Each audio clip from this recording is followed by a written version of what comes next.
parce que nous n'ignorons pas ses intentions. Donc, quelle est la personnalisation du combat spirituel vous concernant?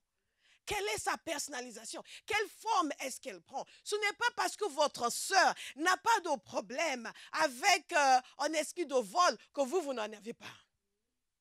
Peut-être que vous devez vous abstenir d'aller contempler les bijoux et des pierres précieuses. Parce que, curieusement, vous les retrouvez ensuite dans votre poche. Vous rentrez à la maison, mais comment c'est arrivé là? Elle n'a pas ce problème. Donc, elle peut tous les week-ends, au lieu de venir à la prière, aller contempler les pierres précieuses. Mais vous, non. Chacun doit savoir ce qui est personnalisé. Et les chrétiens qui vous disent, non, mais écoute, il n'y a pas de problème. Hein. Moi franchement, moi, je peux regarder tout ça. Ce n'est qu'en fait un télévisé. Il ne faut pas être religieux non plus. Hein. Les gens ont tellement peur d'être religieux. Ce n'est pas ça notre problème aujourd'hui. Notre problème, c'est que nous sommes trop mondains. Quand moi, je me suis converti, ça, c'était un problème. Des gens qui étaient trop religieux. Non, aujourd'hui, les chrétiens sont trop mondains. Nous parlons comme le monde. Nous aimons les mêmes choses que le monde. Nous avons les mêmes références culturelles que le monde. Et il y a certaines émissions, quand les gens parlent, vous devez ne pas savoir de ce dont ils parlent. Tu dis, ah oui, tu as vu tel épisode de quoi? De quoi? Qu'est-ce que c'est? Non, mais c'est une série télévisée. Ah non, je ne connais pas. Si vous connaissez toutes les séries télévisées, vous avez besoin de vous repentir. Honnêtement. Vous avez vraiment sérieusement besoin de vous repentir. Si vous connaissez toutes les séries télévisées, je vais vous demander de me réciter tous les livres de la Bible, de Genèse jusqu'à Apocalypse. Parce que manifestement, vous avez beaucoup de temps. Awesome God. Je sens que certains sont en train d'être convaincus de péché. God is a good God. Ah, bénissez votre voisin. Dites-lui, c'est pour toi, c'est pour toi. Mais il y a des personnes que quand ils regardent certaines choses, ils ne dorment plus la nuit. Ils ont des visites nocturnes. Vous me suivez? Il y a des personnes que quand ils regardent une scène, ils disent, ah non, il ne faut pas regarder ça. Ah. Non, je ne vais pas regarder ça parce qu'ils sont en train de se dévêtir. Non, mais pourquoi ils ont... Qu'est-ce qu'ils ont à se dévêtir? Mais on ne peut plus rien regarder aujourd'hui à la télévision, même une série innocente comme ça. Mais ils ne devraient pas faire ça, c'est pas bon. En plus, on est chrétien.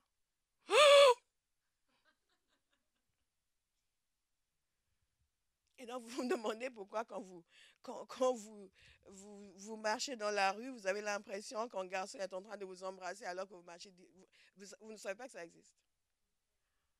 En pleine journée. Nous vivons dans un monde très bizarre. Comment est-ce que Satan personnalise ses attaques vous concernant? Vous avez la responsabilité de prendre les mesures nécessaires. Parce que nous ne sommes plus sa proie. Nous ne sommes plus sa proie. Le combat spirituel est une réalité. Certains sont attaqués par la calomnie, le découragement, les problèmes, les combats ont toujours, vous arrivez partout, personne ne vous apprécie. Il m'est arrivé de prier pour les gens qui pensaient que oui, les gens ici, dans tel endroit, ils ne m'aiment pas. Et de voir sur eux un esprit. Non, ce n'est pas ces gens, c'est cet esprit qui est sur toi. Parce que partout où tu vois, les gens ne t'aiment pas. Vrai, vous faites, oui, c'est vrai, ben voilà, c'est le démon, ce n'est pas les gens. Qu'est-ce que l'apôtre Paul nous disait? Évidemment, si vous arrivez au travail, vous insultez les gens tous les jours, il est fort probable qu'ils ne vous aiment pas. Là, on ne va pas chasser le démon, on va vous chasser. Écoutez, Jésus a payé le prix pour que nous soyons libérés. Mais la parole de Dieu est claire sur le fait qu'il y a une lutte qui est en cours parce que la défaite est déjà acquise.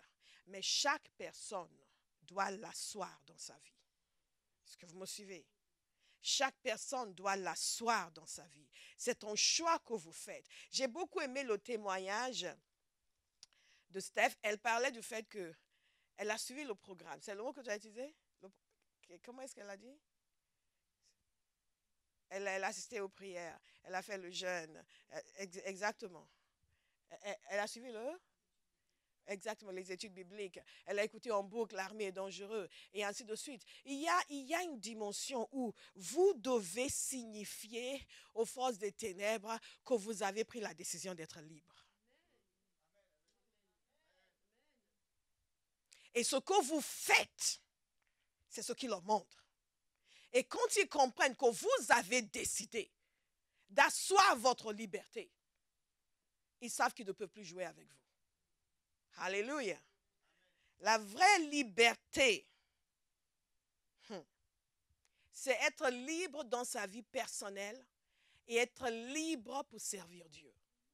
Je l'ai dit la semaine dernière et je le répète encore. Satan, ce n'est pas vous qui l'intéressez à ce point. Ce qui l'intéresse à ce point, ce qui l'intéresse, c'est de bloquer ce que Dieu est en train de faire sur la terre. Sur le plan individuel, sur le plan de la communauté, sur le plan de la famille et ainsi de suite. Et quand bien même sur le plan de l'Église. Jésus a une entreprise de bâtir son Église. Satan a une entreprise d'empêcher que l'Église soit bâtie. C'est simple. C'est simple. Et si vous êtes libéré personnellement, vous croyez être libéré personnellement, et que vous n'êtes pas impliqué dans l'œuvre de Dieu, vous n'êtes pas encore libre. Vous avez des pensées, des idées, des raisons pour lesquelles vous ne pouvez pas être impliqué, vous n'êtes pas encore libre. Parce que justement, ce que le diable veut, c'est ce que vous êtes en train de faire. C'est vraiment fondamental. Cette dimension de la délivrance, les gens ne comprennent pas. La délivrance n'est pas que personnelle par rapport aux attaques. La délivrance est aussi la délivrance de ma pensée. La capacité de penser comme Dieu pense. De vouloir ce que Dieu veut. D'aimer ce que Dieu aime. Et d'aimer ceux que Dieu aime. Ceux que Dieu aime. Si personne ne trouve grâce à vos yeux, tous les chrétiens sont mauvais, c'est que vous êtes enchaînés. Si aucune église ne trouve grâce à vos yeux, aucun pasteur ne trouve grâce à vos yeux, vous êtes sérieusement enchaînés. Vous me suivez? Il y a beaucoup de gens qui sont enchaînés aujourd'hui, qui sont convaincus qu'ils ont une ligne directe avec Dieu, qui leur montrent que toutes les églises sont mauvaises. Tous les pasteurs sont des occultistes. Tous les chrétiens sont mauvais. Eux seuls avec Jésus. Ça, c'est la tromperie sérieuse. Et c'est ce qui amène les gens à dire, j'ai vu un ange qui est venu me donner un livre. Et ce livre maintenant remplace le Nouveau Testament. Et quand vous rencontrez des gens comme ça, fuyez-les. Fuyez-les parce que progressivement, l'esprit qui les anime va vous contaminer. La délivrance réelle nous amène à avoir une passion pour ce que Dieu aime. La délivrance réelle nous amène à penser de l'Église comme Jésus pense de l'Église. Nous amène à penser des chrétiens comme Jésus pense. Nous amène à épouser la vision de Dieu pour notre génération. Dites, je suis délivré. Délivré. Délivré. Je commençais à vous dire la semaine dernière que pour être réellement délivré, comment est-ce que nous combattons? Nous combattons en décidant d'être un vrai disciple. Vous n'êtes pas un disciple, vous êtes à la merci du diable. Et nous avons fait une série longue sur le discipulat. Vrai ou faux? On veut nous faire croire que quand Jésus nous a dit, vous recevez une puissance, le Saint-Esprit survenant sur vous, c'est pour que nous soyons plus doux et plus gentils. Non. Il nous travaille, le Saint-Esprit. Il nous rend doux et gentils. Mais nous recevons la puissance pour que Dieu puisse manifester ses actes extraordinaires à travers nous. Si je suis en feu, quelqu'un doit être contaminé par mon feu. Au fur et à mesure que les autres sont contaminés par mon feu, nous sommes tous réveillés. Il y aura quelqu'un dans cette salle qui va devenir un porteur de réveil. Parce qu'il va laisser Dieu l'enflammer. Si Satan ne pouvait pas empêcher que Jésus ressuscite, il ne peut pas empêcher que vous arriviez là où Dieu veut que vous arriviez. La sanctification, c'est la liberté. Le péché, c'est l'esclavage. Nous, les charismatiques, on aime beaucoup parler. On va, j'ai fait tel rêve, j'ai eu telle vision. Ne soyez pas impressionnés, ni par les rêves, ni par les visions. Soyez impressionnés par le caractère, par la sanctification, la transformation. C'est la vie de quelqu'un qui témoigne de la profondeur de sa foi. Pas ses paroles.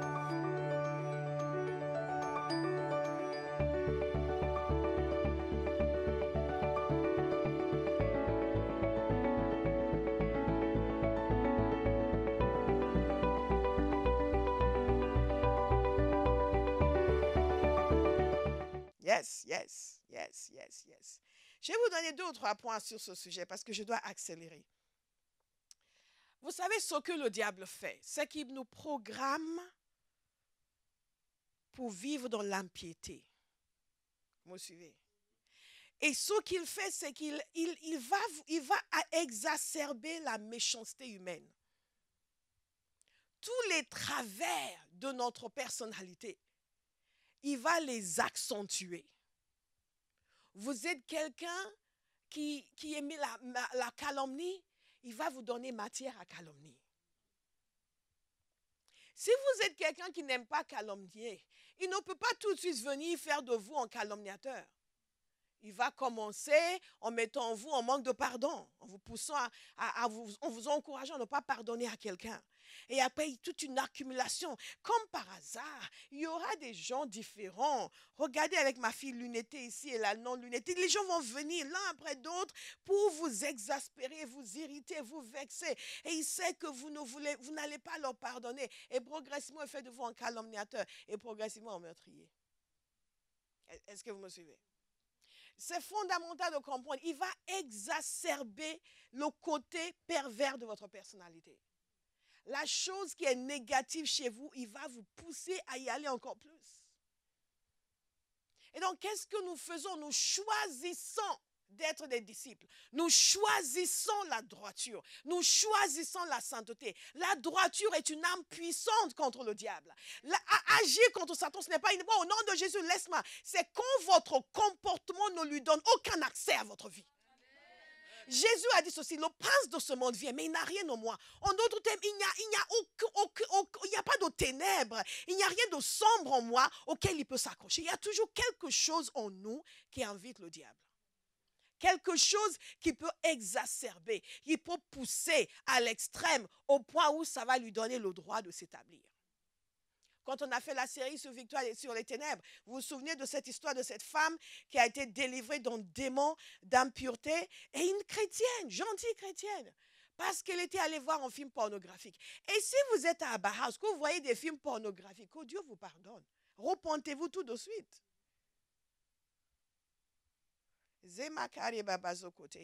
Alléluia. Elle est jolie comme un cœur, cet enfant. Et elle va servir le Seigneur. Dis Amen. Alléluia. C'est vraiment important pour nous de saisir. La parole de Dieu nous dit ceci. Celui qui commet le péché est du diable. 1 Jean 3, 8. Car le diable pêche dès le commencement. Or, le Fils de Dieu est précisément apparu pour détruire les œuvres du diable.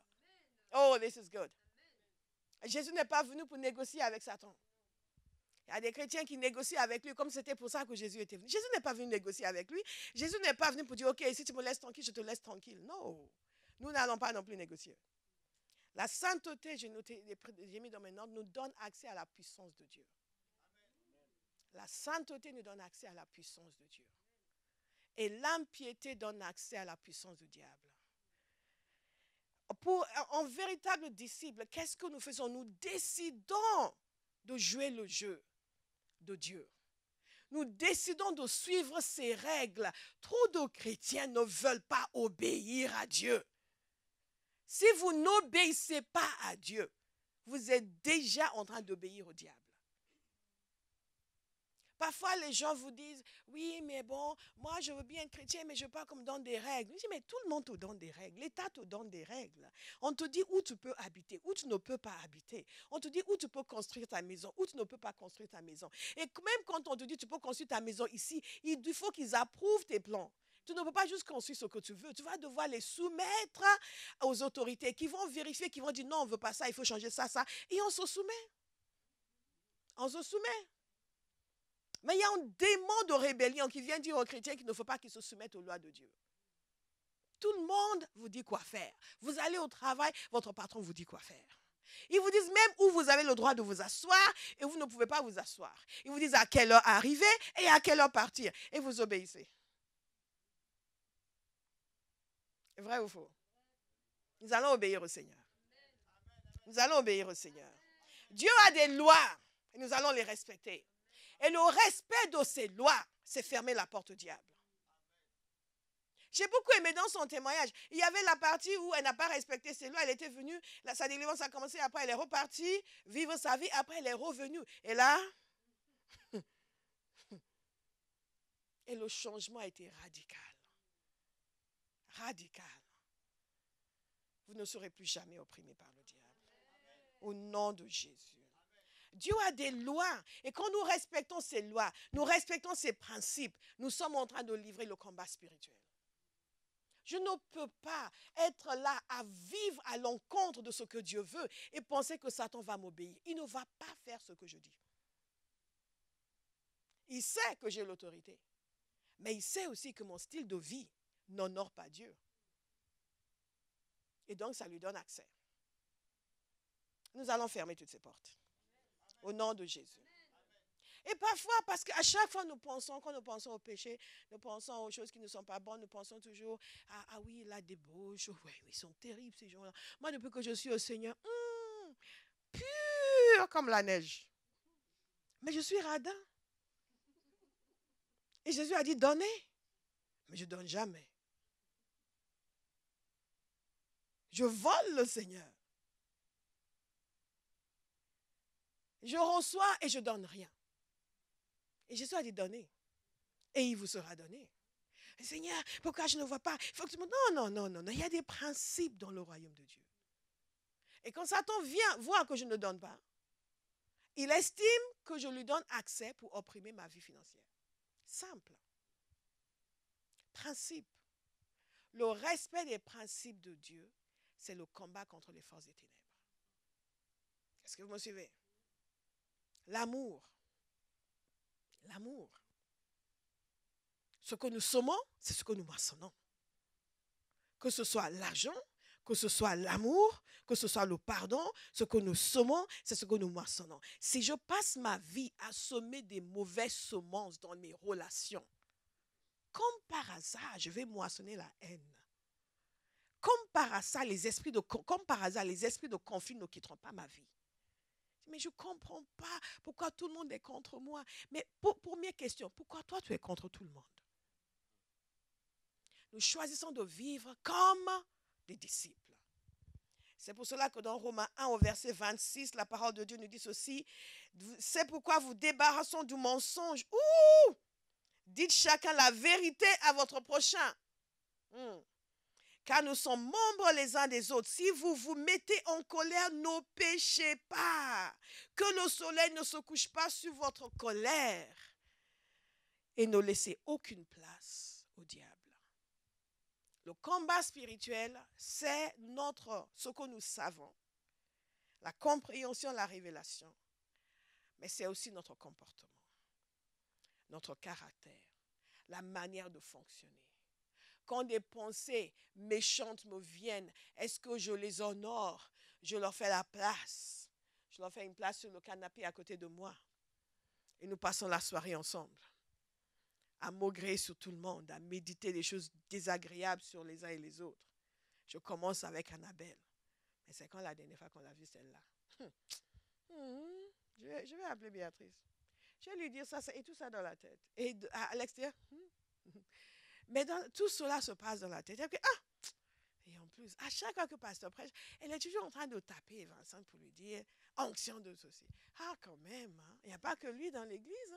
En plus, et vous laissez tout cela. Vous savez, dans le monde spirituel, même nos pensées ne sont pas secrètes. Tout ce que je pense a un impact sur ma vie. Ce que je pense a un impact sur ma vie. Et beaucoup de gens pensent que c'est uniquement ce que je dis. Non, ce que je pense a un impact sur ma vie. Donc, qu'est-ce que je fais? Je ne laisse aucune place. Est-ce que vous voulez m'aider à dire à votre voisin, ne laisse aucune place? ne laisse aucune place, aucune place. Aucune place, aucune place, aucune place. Vous savez, j'ai été interpellée une fois en entendant un serviteur de Dieu dire ceci. C'est quelqu'un que je connais, je sais qu'il n'a pas menti. Il a dit, je ne me souviens pas de la dernière fois que quelqu'un a eu à me demander pardon. Et je ne me souviens pas de la dernière fois que j'ai même dit à mon épouse, en tel m'a fait ça, m'a fait ça, m'a fait ça. Ou quelqu'un m'a offensé. Je dis, oh Jesus, rise up higher, rise up, rise up. On veut nous faire croire que quand Jésus nous a dit, vous recevez une puissance, le Saint-Esprit survenant sur vous, c'est pour que nous soyons plus doux et plus gentils. Non. Il nous travaille, le Saint-Esprit. Il nous rend doux et gentils. Mais nous recevons la puissance pour que Dieu puisse manifester ses actes extraordinaires à travers nous. Si je suis en feu, quelqu'un doit être contaminé par mon feu. Et au fur et à mesure que les autres sont contaminés par mon feu, nous sommes tous réveillés. Il y aura quelqu'un dans cette salle qui va devenir un porteur de réveil. Parce qu'il va laisser Dieu l'enflammer.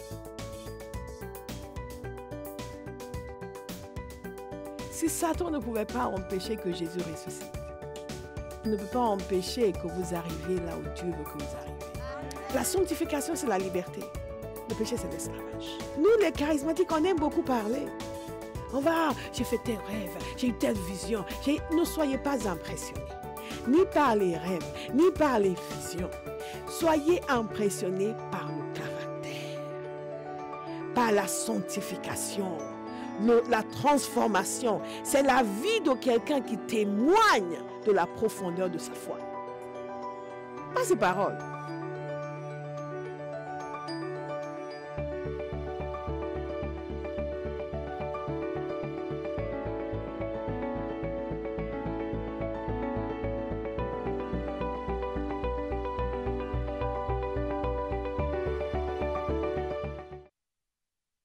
Parce que dans ce passage, il nous parle du pardon. Et que l'absence de pardon ouvre la porte à l'ennemi. Dans le passage de Corinthiens, l'absence de pardon ouvre la porte à l'ennemi. Alléluia. Notre style de vie est une arme puissante dans le combat spirituel. Notre manière de penser, notre manière d'agir, obéir à Christ, suivre le Seigneur. Et je vais vous dire une chose, il faut exposer le diable. Il faut l'exposer. Vous avez entendu, je sais que certains d'entre vous, c'est peut-être la première fois que vous entendez le genre de choses qui a été dit dans ce témoignage, parce que nous sommes tellement ignorants des œuvres du diable, tellement ignorants. Et certains vivent des choses qu'ils ne disent pas, parce que si je dis, ils vont penser que je suis fou. Non, on ne pense pas que vous êtes fou, on pense que le diable est fou. Est-ce que vous me suivez? On pense que le diable est fou. Quel que soit ce que vous vivez, exposez-le. Exposez le diable. Ne restez pas, oui, mais je ne veux pas en parler. Si j'en parle, parlez-en. On va le chasser. Non, c'est Satan qui est fou. Il a des inventions inimaginables. Les choses qu'il fait aux gens. Vous imaginez qu'une jeune fille ait des rêves où elle voit son propre père venir avoir des relations avec elle. Et ce n'est pas son père, c'est le diable. Pourquoi? Parce qu'il veut juste la casser, la déprimer. The devil is wicked. Wicked. Et quelqu'un va décider, je ne vais plus me laisser faire. Quel que soit ce qui vous fait, exposez-le. Dites-le. On ne va pas vous regarder de travers. C'est lui qu'on regarde de travers. Et les gens souffrent dans l'église, souffrent parce qu'ils n'osent pas dire. Parce qu'en plus, nous sommes tous tellement ignorants. Vous allez dire à certaines personnes, à certains serviteurs de Dieu, oui, il y a ça qui m'avait... Et vous arrive quoi? Oh. Bon. Ouais, le Seigneur va vous aider, hein, sœur. Frère. Ben, on va prier, vivement qu'il revienne plus ici. Parce qu'on ne sait pas comment le gérer. Mais vous allez savoir. Et les gens vont vous appeler pour vous demander de l'aide. Alléluia. Et quand quelqu'un est en train de vous dire ce qui lui arrive, ne faites pas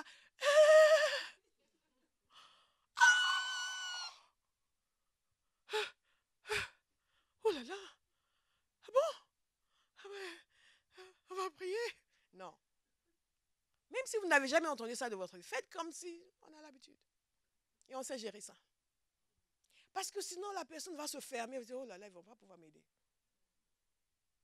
Vous ne pouvez même pas imaginer les choses que j'ai eu à entendre. Vous entendez les choses là? Wow, amazing. Vous dites, OK. Et alors, vous dites, sit down, we're going to kick you out. We're going to kick you out. Soyez indignés. Soyez indignés. Soyez indignés. Comment est-ce que nous combattons? En étant sensibles au Saint-Esprit. Nous devons être sensibles au Saint-Esprit. On peut faire des manuels, mais il n'y a pas vraiment de manuel. On peut faire des... j'ai fini le livre Victoire sur les ténèbres et après je vais faire les opérations des ténèbres. Dès que le feu de Dieu sera publié, par la grâce de Dieu, on aura le feu de Dieu pour ce week-end, le week-end de la conférence. Alléluia. Et Victoire sur les ténèbres est déjà fini et on va aussi la voir. Donc tout ça, c'est pour nous aider, n'est-ce pas? Mais il n'y a pas de manuel exhaustif. Le seul manuel exhaustif, c'est le Saint-Esprit.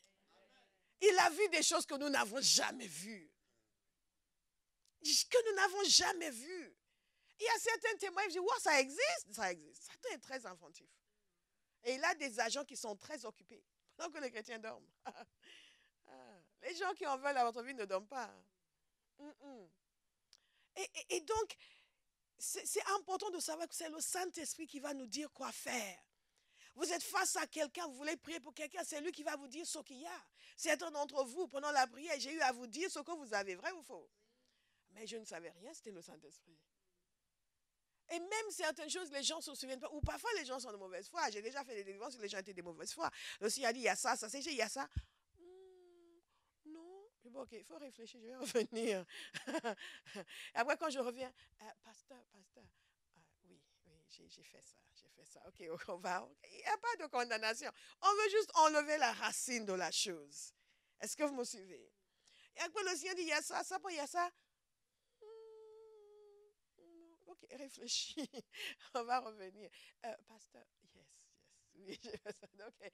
Il faut qu'on règle ça une fois pour toutes. Le Saint-Esprit, c'est tout. Et il révèle ce qu'il faut révéler. Et il vous révèle dans votre vie. Je vous ai donné un témoignage hier de quelque chose que le Seigneur m'avait révélé, que l'ennemi avait planifié contre l'Église. Et la dimension, la portée de la chose que moi, je ne soupçonnais pas. Le Saint-Esprit est là pour nous conduire dans toute la vérité. Il est là et il fait son travail. Amen.